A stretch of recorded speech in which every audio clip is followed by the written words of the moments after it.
Bahia? O que é a Bahia? É singular, é plural, é cor, é luz, é capital, é interior, é sertão, é litoral, é alegria, é aventura, é festa, é cultura, é um povo, é serra, é trilha, é cachoeira, é fogueira, é São João, é mar, é carnaval, é acarajé, é abará, é felicidade, é diversidade, é para apaixonados, é para solteiros, é para crianças, é para famílias, é inverno, é verão, é norte, é sul, é região, é música, é cheiro, é tempero, é chapada, é oeste, é história, é lembrança, é mistério, é encanto, é ancestralidade, é berço, é magia, é vida, é tudo junto e misturado. A Bahia é tanta coisa que não dá pra explicar. A Bahia é a Bahia. Venha viver de perto.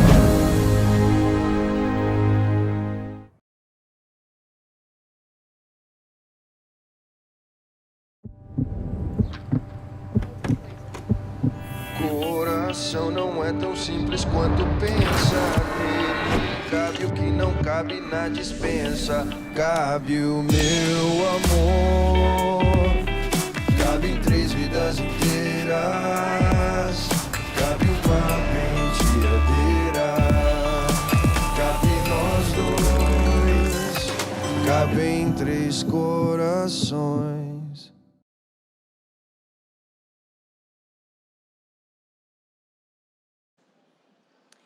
Boa tarde, pessoal. Tudo bem? Eu não ouvi. Ah, pelo amor de Deus, que isso? Bom, pessoal, vamos dar início ao 2º dia do Mês ao Vivo Bahia, que acontece aqui no Mercado do Rio Vermelho, no famoso Ceazinha. Estou muito feliz de estar aqui.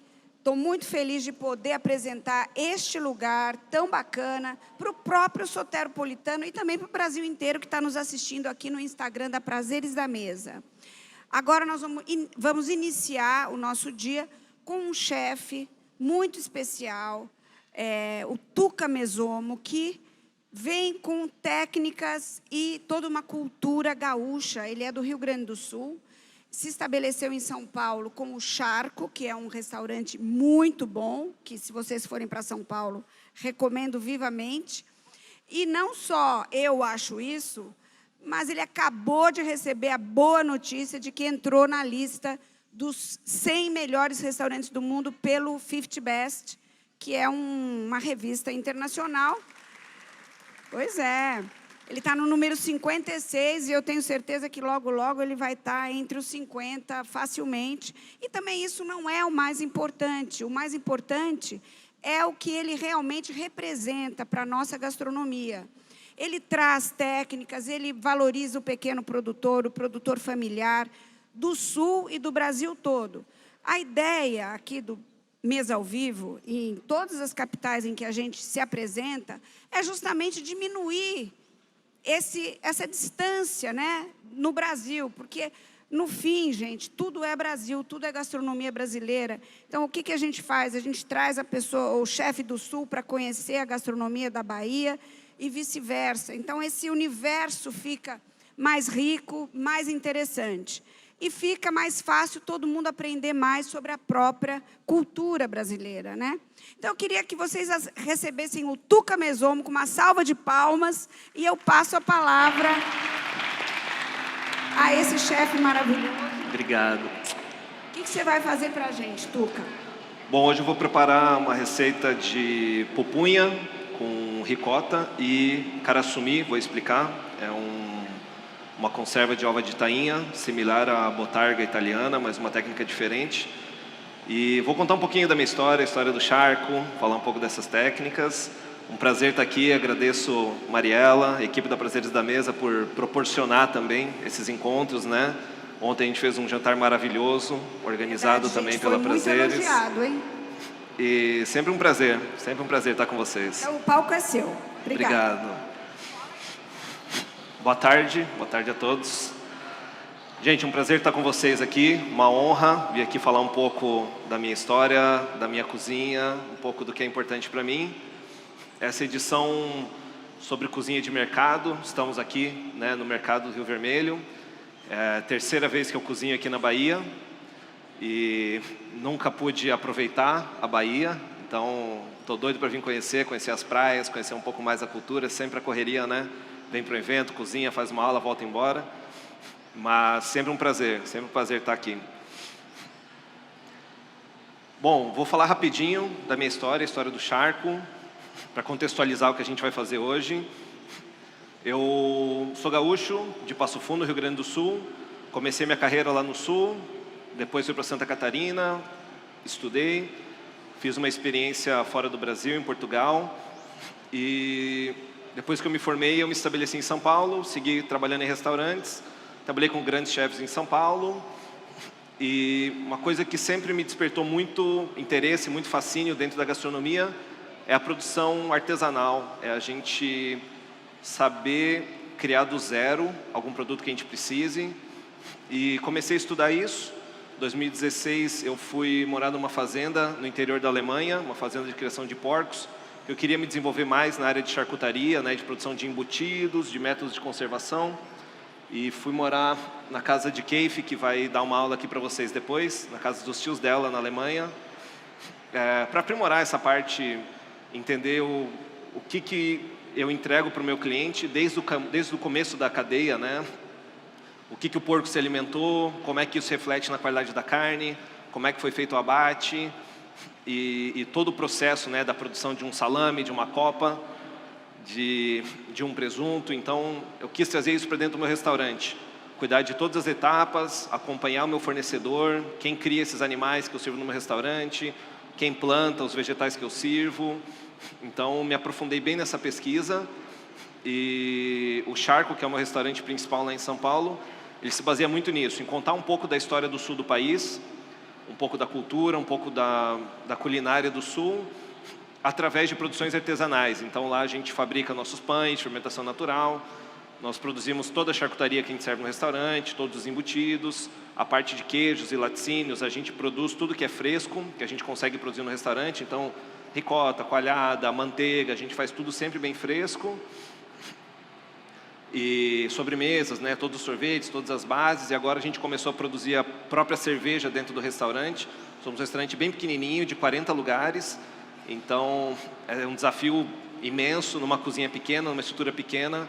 A gente tem um fluxo, né, de produzir a própria cerveja, que demora 15 dias para ficar pronto, produzir uma copa que fica 6 meses curando. Então, é um desafio que a gente criou, mas porque a gente acredita no que a gente vai entregar no final e acredita que esse produto vai ser especial para quem for lá para experimentar. Hoje, eu vou fazer essa receita. Escolhi essa receita porque ela conta um pouco de uma cultura lá do sul, que é muito diferente da cultura aqui na Bahia, cultura alimentar. E trouxe um ingrediente que vai nos conectar, acho que um ingrediente que conecta o Brasil inteiro.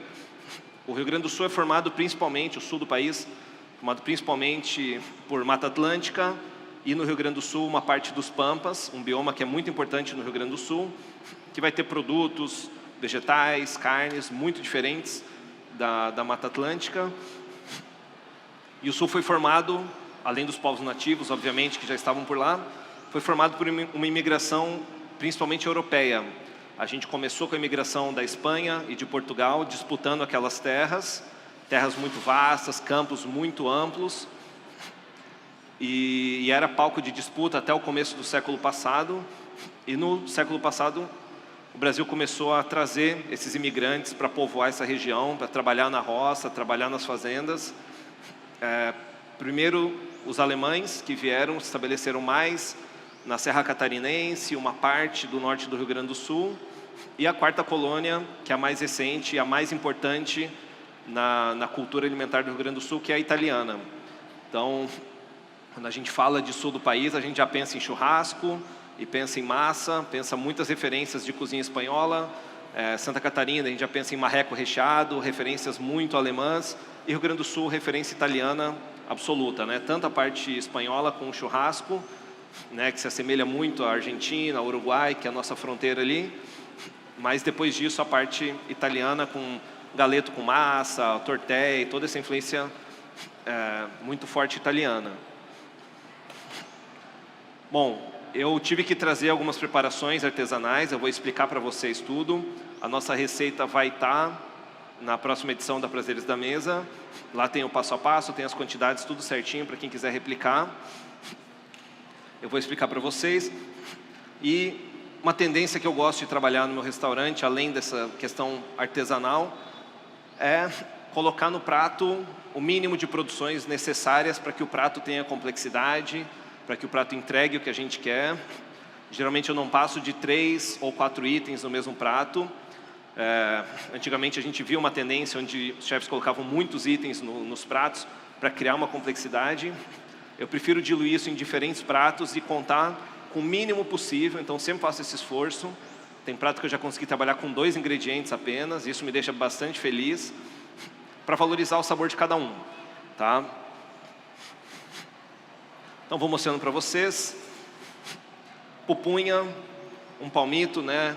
Uma palmeira amazônica que se fez muito importante no Brasil inteiro, consumida em todo o Brasil, boa parte da América Latina e uma parte de São Paulo, Paraná, Santa Catarina. Tem uma produção muito expressiva de pupunha, então a pupunha ganhou cada vez mais espaço na mesa no sul do país.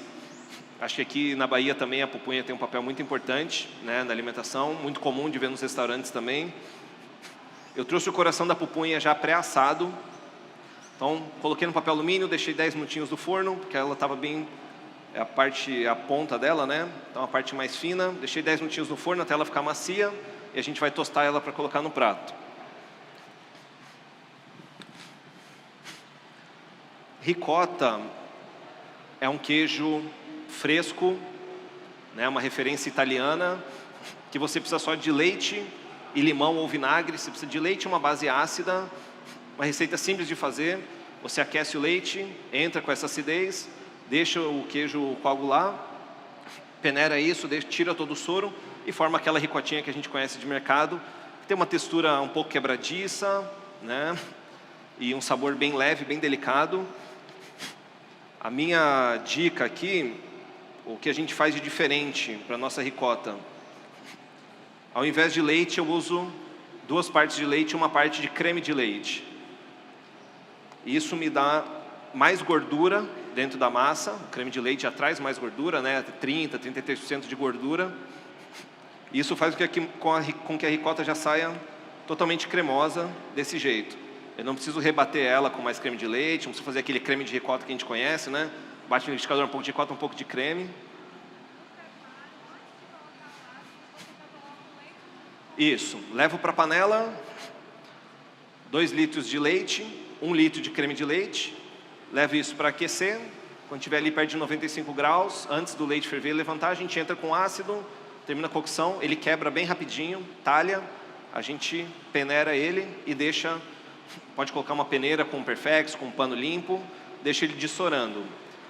A ricota normal a gente informa, coloca numa forminha de queijo para ficar já, né, redondinha, bonitinha. E aqui eu trouxe 2 texturas para mostrar para vocês.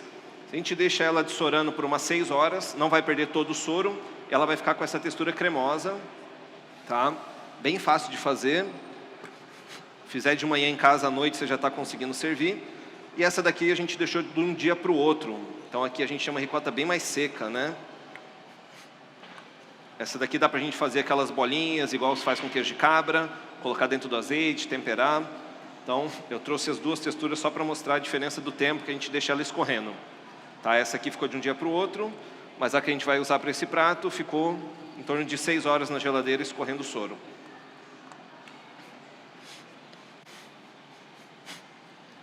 Outra produção importante que eu queria mostrar para vocês, com referência italiana também, da botarga. Para quem não conhece, a botarga é ova de tainha curada, um ingrediente bem importante para os italianos. Um método de conservação, a ova de peixe pode ser consumida fresca. Lá em Santa Catarina, quando chega a época, né, perto do começo do inverno, é quando a tainha está com a ova cheia. Então, antes dela desovar, é feita a pesca da tainha, usa-se o peixe, obviamente, a gente assa o peixe, é muito tradicional no litoral catarinense, e a gente separa as ovas, tá? A tainha dá essas bolsas de ova, ela tem a ovinha bem pequenininha, então a gente consegue retirar a bolsa inteira e levar ela para a cura. Como é que os italianos fazem essa cura? Sal, um pouco de açúcar, deixa ela na geladeira uns 3 dias, ela perde toda a água. Você deixa ela numa peneira, deixa ela numa grade, deixa escorrer todo esse líquido e depois deixa em ventilação. Pode ser pendurada do lado de fora, mas como aqui no Brasil é muito quente, a gente faz dentro da geladeira para pegar o ar seco da ventilação da geladeira e ela vai secando. Depois de um mês você tem uma botarga pronta. Ela fica bem firme, bem dura e você pode ralar ela para finalizar uma massa, pode ralar ela em cima de uma salada, enfim, tem diversos usos. E uma combinação muito clássica para os italianos é a botarga com ricota. Como a ricota tem esse sabor lácteo e um sabor bem delicado, ela vai contrastar bem com a potência da botarga, com esse sabor de mar, com esse sabor de ova de peixe bem presente. A diferença no processo que eu faço, seguindo desse conceito, dessa influência italiana, eu fui atrás de uma técnica japonesa, que eles fazem um processo parecido, leva para o sal, açúcar, deixa perder líquido. Quando ela começa a secar dentro da geladeira, a gente começa a pincelar saquê. Então, todos os dias a gente vai lá, ela está bem sequinha, a gente hidrata ela com saquê, vai virando ela, hidratando, todos os dias pincela ao longo de um mês. Ela não dá uma botarga tão dura e tão seca e tão salgada quanto a italiana. Ela fica um pouco maleável até, e ela fica com uma textura muito amanteigada. Uma textura que desmancha na boca, super untuosa, preenche bem a boca, fica bem interessante. A técnica italiana, muito mais salgada, você tem que ralar e cuidar com a quantidade que você põe. E essa técnica japonesa, que eu coloquei na receita para vocês, vai dar uma botarga bem mais delicada. Dante me falou que chega aqui ova de tainha, né? Mas tem outros peixes também. Os italianos vão falar que só se faz com ova de tainha, mas outros peixes que derem essa bolsa de ova, você consegue fazer o mesmo processo. Tá?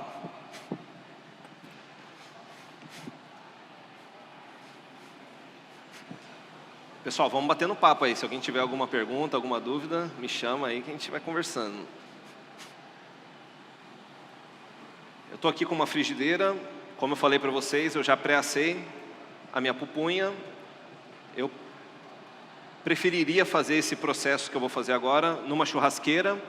A gente pode preparar essa pupunha direto em contato com o carvão, para que ela toste bem rápido e que ela não passe muito ponto. Né? Como eu já pré-assei, ela já está macia. E eu vou tostar ela a todos os lados para criar mais uma camada de sabor, dar um pouco mais de complexidade para ela. Então estou com uma frigideira aquecida aqui. Vou colocar a pupunha. Vou deixar ela dar aquela tostadinha para criar mais uma paleta de sabor. Tá? Quem tiver a oportunidade de uma frigideira pode preparar na grelha ou pode abrir o braseiro e jogar direto no carvão incandescente, que fica bem interessante também.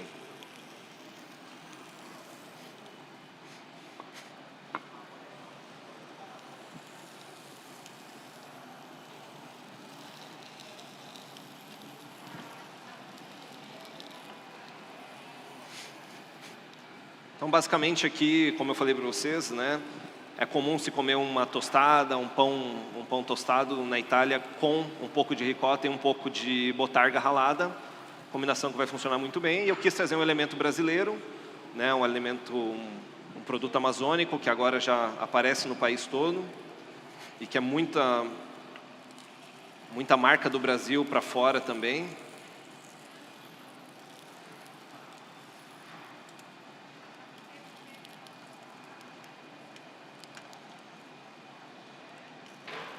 Eu gosto bastante desses sabores tostados, trazer um pouco mais de ancestralidade, sabores potentes. Tem gente que fica um pouco de medo, pô, você vai ficar amargo e tal, mas isso aqui constrói uma paleta bem interessante de sabor, bastante profundidade.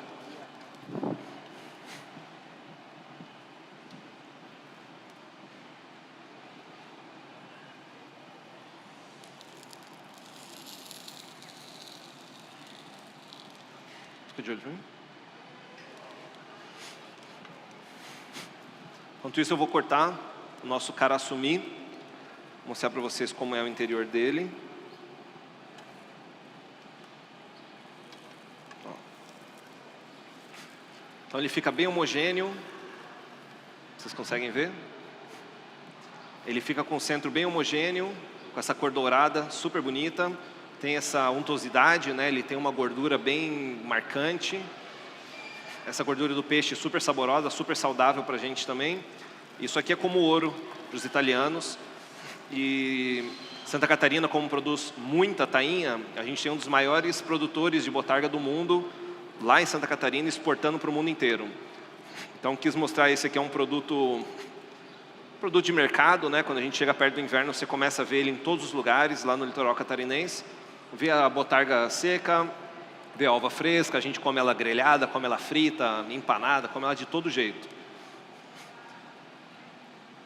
Na botarga, geralmente se usa uma resina para proteger a peça, ou cera de abelha, ou alguma outra resina.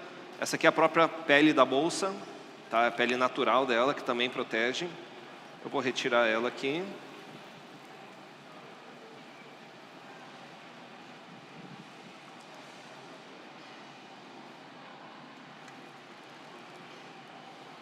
Sabor bem presente de mar.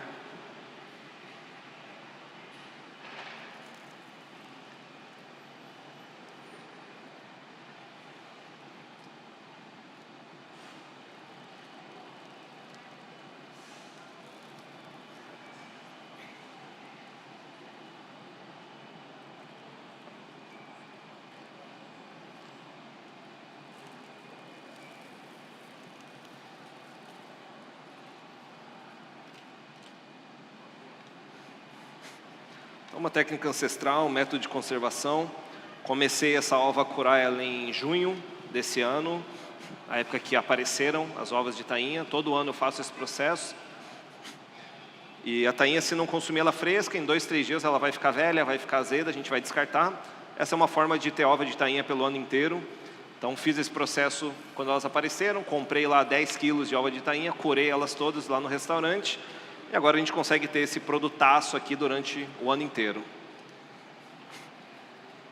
Vou fazer umas fatias finas para a gente colocar no prato.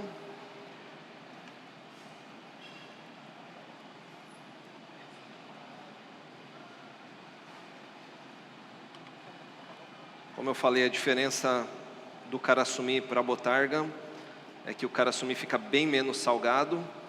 Então aqui a gente pode colocar uma quantidade mais expressiva. Mostra menos sal, mas mostra todo o sabor da botarga, todo esse sabor do mar e uma textura única também. Quase.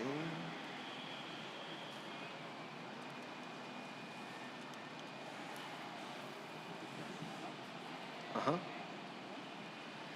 Todos os lados.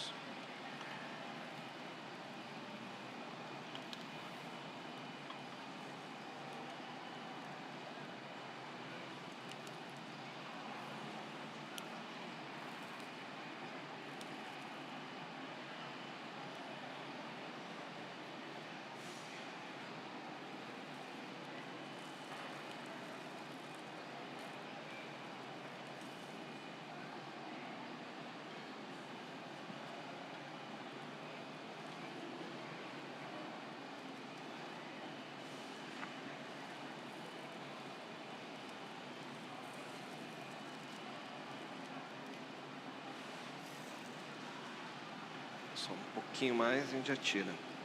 Só mais um pouquinho a gente já tira.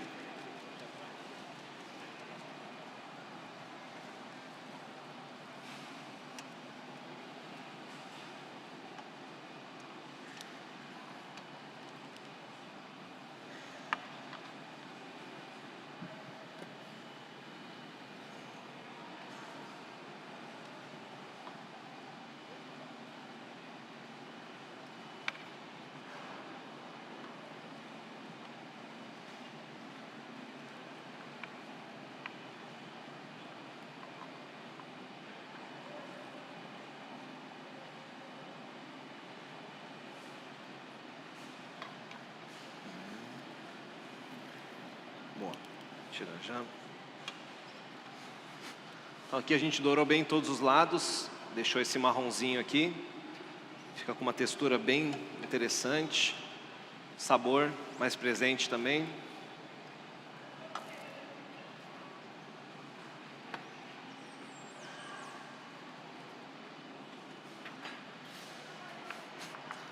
Aqui, como ela já estava pré-assada, só tostei, não preciso cuidar da cocção, que ela já estava pré-cozida. Vou cortar essa pupunha para o empratado.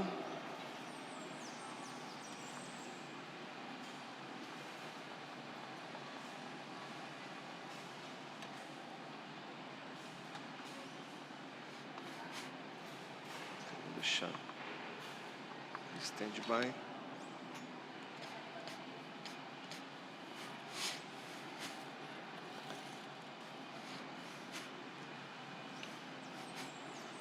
Então agora eu vou para a montagem, colocar essa ricota super cremosa. Começar com ela aqui no centro do prato. Para quem não come carne, é um prato que vai sair muito bem. Para quem come, pode ser uma entrada super interessante também. E isso parte de uma tendência que eu busco e venho trabalhando no meu restaurante, que é também o consumo consciente da carne. Não sou vegetariano, não levanto essa bandeira, mas acredito que o consumo tem que ser consciente, sim. A gente não precisa comer qualquer tipo de carne, de qualquer qualidade, todos os dias, carnes processadas. Acho que a gente tem que entender o que a gente vem se alimentando, né? Quais são nossos hábitos, o impacto que a gente causa no meio ambiente.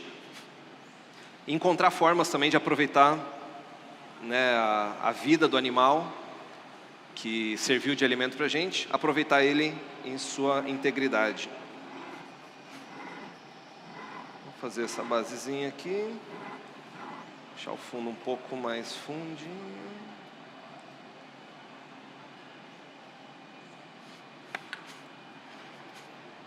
Agora eu coloco a pupunha quente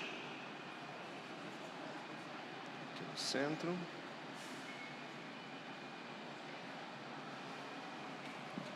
Vou cobrir com essas ovas da tainha.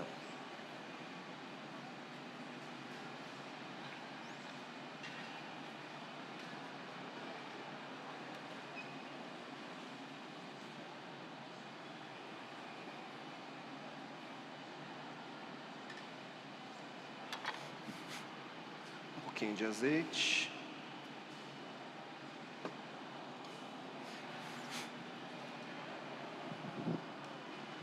Vou botar uma pitadinha de sal ao redor, principalmente na ricota.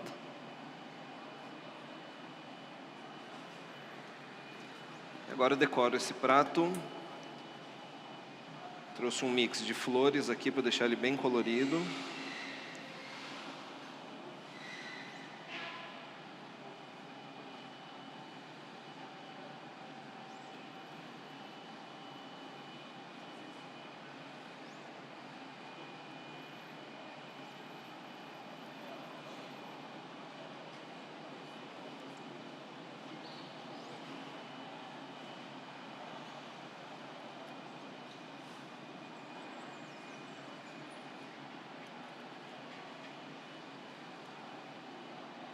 Pétalas menores.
Aqui temos o nosso prato.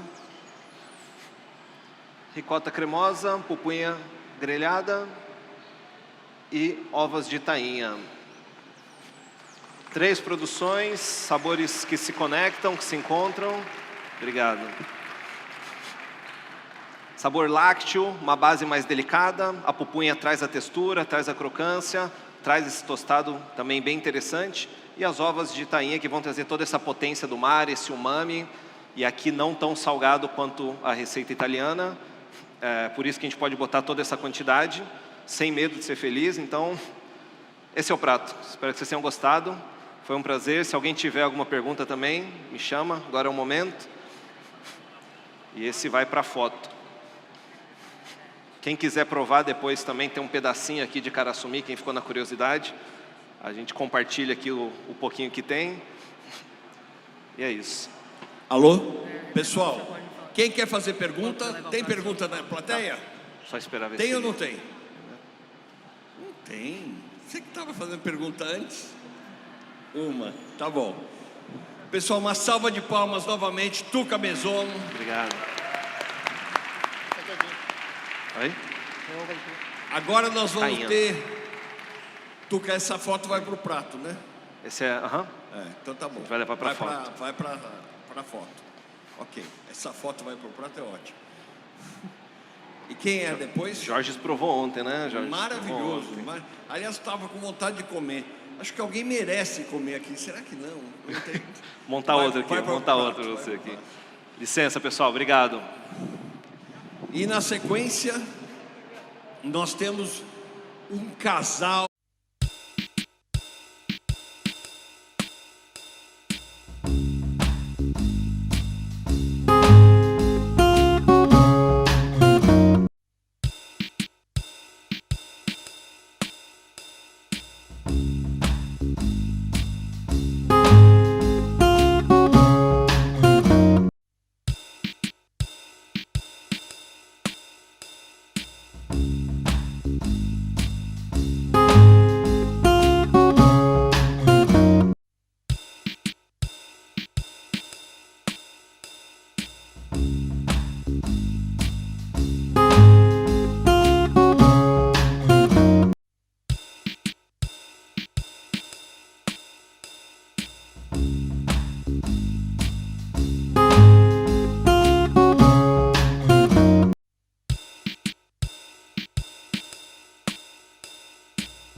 Companhia de Desenvolvimento e Ação Regional, CAR, atua desde 1983 na promoção do desenvolvimento rural e na melhoria da qualidade de vida de agricultores e agricultoras familiares, assentados de reforma agrária, povos indígenas, comunidades quilombolas e outras comunidades tradicionais do campo na Bahia.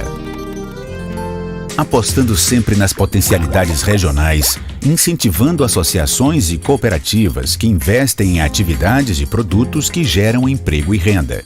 A CAR estimula diversos sistemas produtivos, como a apicultura, caprinocultura, cafeicultura, piscicultura, fruticultura, o plantio de mandioca, ovino-caprinocultura, a produção de chocolate e o beneficiamento de leite.